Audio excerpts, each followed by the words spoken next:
Before beginning to assemble the guide wire in the balloon, please ensure you have the 0.6mm guide wire in either the Striker Express or the Express Low Profile balloon.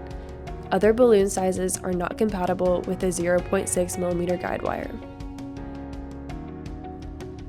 Step 1. Unpackage the balloon from the original box and remove the light source by pulling it off the balloon.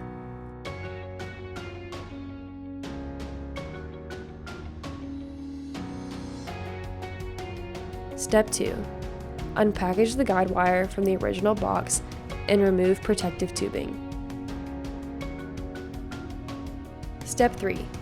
Very carefully hold the guide wire by the tip and insert it into the white hole in the back of the balloon through the working lumen until the lure lock connector of the guide wire meets the proximal barbed fitting of the balloon. Note, as the guide wire contains sensitive microsensor components, it is important to handle the instrument with care and feed it slowly into the balloon and in small increments to avoid any kinking or damage to the wire. Step 4.